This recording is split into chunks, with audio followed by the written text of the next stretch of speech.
Goodman with Juan Gonzalez. Well, soldier suicides are on the rise in America. In June alone, at least 32 active duty and reserve officers took their own lives, the highest monthly figure since record-keeping began. Meanwhile, a new U.S. Army report has found that the rate of suicide by soldiers in the Army has risen above the civilian rate for the first time since the Vietnam War. In 2009, 160 soldiers committed suicide. Another 146 died by other violent means, such as murder, drug abuse, or reckless driving while drunk. Another 1,700 attempted suicide. The report faulted commanders for ignoring rising mental health, drug, and crime issues among soldiers. 1/3 of soldiers take at least one prescription drug, and 14% are on some form of powerful painkiller. President Obama briefly addressed the issue of soldier suicides and post-traumatic stress syndrome, or PTSD, in a speech on Monday at the Disabled American Veterans National Convention in Atlanta. And as so many of you know, PTSD is a pain like no other. The nightmares that keep coming back, the rage that strikes suddenly, the hopelessness that's led too many of our troops and veterans to take their own lives. So today I want to say in very personal terms to anyone who is struggling, don't suffer in silence. It's not a sign of weakness to reach out for support. It's a sign of strength. Your country needs you. We are here for you. We are here to help you stand tall. Don't give up. Reach out. We're making major investments in awareness, outreach, and suicide prevention, hiring more mental health professionals, improving care and treatment. For those of you suffering from PTSD, we're making it a whole lot easier to qualify for VA benefits. From now on, if a VA doctor confirms a diagnosis of post-traumatic stress disorder, that is enough, no matter what war you served in. But the families of soldiers who took their own lives say President Obama's words ring hollow. Today we talked to the parents of 2 soldiers who committed suicide. Even though their sons died in the military, they've yet to receive condolence letters from the president. Not because of an oversight, but because of a long-standing U.S. policy to deny presidential condolence letters to families of soldiers who've committed suicide. Gregg Keesling was among the first to raise awareness of this issue. He's the father of Chancellor Keesling, a U.S. soldier who took his own life June 19, 2009, on his second tour of duty in Iraq. During his first deployment, Chancellor suffered mental health issues so severe he was placed on suicide watch. After getting back to the United States, Chance turned down a bonus offer to return to Iraq in the hopes that he wouldn't be redeployed and could get his life together. But he was called back in May. 1 month later, he committed suicide in Iraq. Gregg Keesling joins us from Indianapolis. And joining us also from Chicopee, Massachusetts, are Kevin and Joyce Lucey. Their son, Jeff Lucey, took his own life June 22, 2004, after returning home from military duty in Iraq. Just a month earlier, Kevin and Joyce Lucey had Jeff involuntarily committed to a VA hospital. But the hospital discharged him after a few days. 2 weeks later, Kevin Lucey came home to find his son hanging from a hose in the cellar.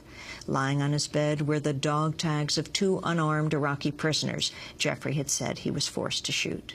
The Luceys sued the VA for negligence, and the U.S. government settled the case for $350,000. The Luceys are now plaintiffs in a class action lawsuit against Prudential that claims the insurance giant cheated the families of dead soldiers out of more than $100 million in interest on their life insurance policies. We welcome you both to Democracy Now!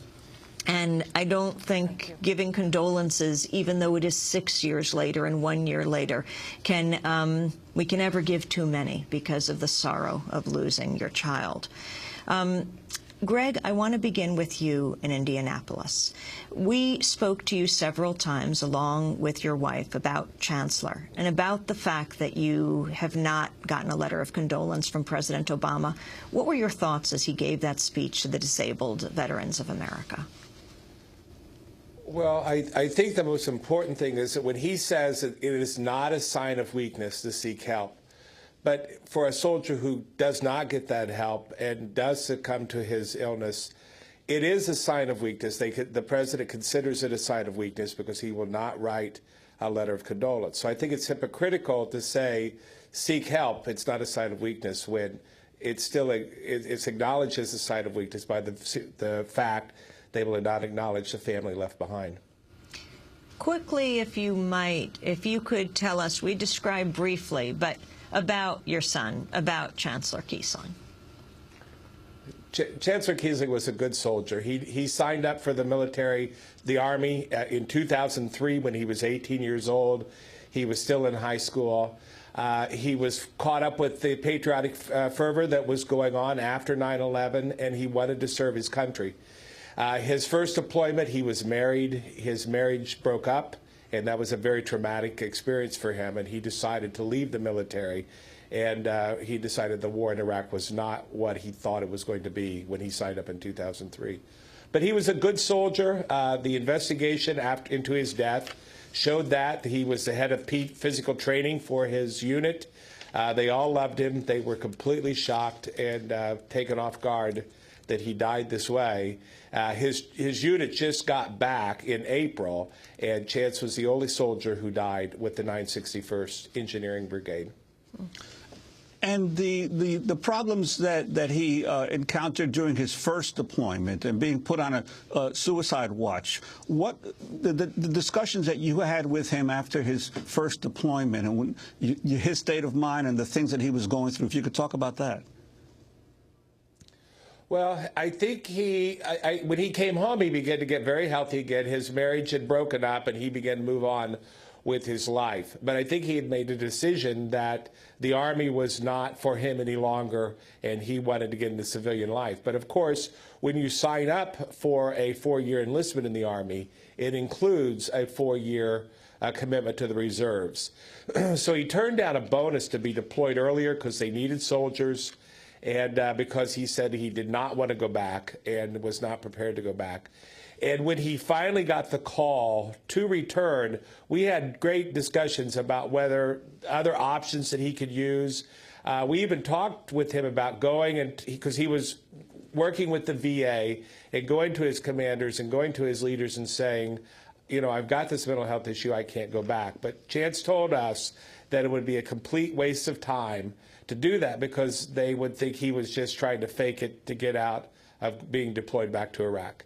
And I think that that's really the issue, is the pressures that our troops are under from these multiple deployments that they've had in these 2 long wars that our country is engaged in. I want to turn now to the Luceys. Kevin Lucey, son. We're joined right now by Kevin and Joyce Lucey. Their son, Jeff Lucey, hanged himself June 22nd, 2004. Before we get to the issue of the condolence letter, first, your response to President Obama's speech. Well, I agree with Greg. I think that it's hypocritical. How can a person advocate that everybody should go running, seeking mental health, when the stigma in the military has been so prolonged that you don't do that because that's a sign of weakness? But the other thing is the hypocrisy. I mean, I think that the soldiers are going to be looking at the behavior of the president as opposed to the words of the president.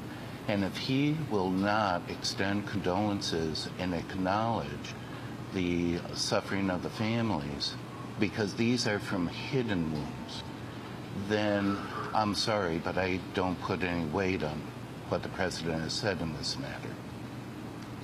And Joyce Lucey, if you could tell us about your son and what he shared with you about his experiences in the war. Well, Jeffrey signed with the Marines right from college, and he was involved in the initial invasion in March of 2003. And when he returned in July, and he seemed fine. By the following spring, he started what would be a spiral, downhill spiral. And he started talking about what happened over in Iraq, bits and pieces of what he went through over there. Then there was, I mean, it's kind of hard to go through everything that he was saying because, again, it was in bits and pieces about Nasiriyah, about how he felt. I think a lot was noted in the letters that he sent back to his girlfriend in April of 2003, in which he said he felt he did immoral things and that he never wanted to be involved in a war again. And I don't think at the time that Jeffrey was going through all this,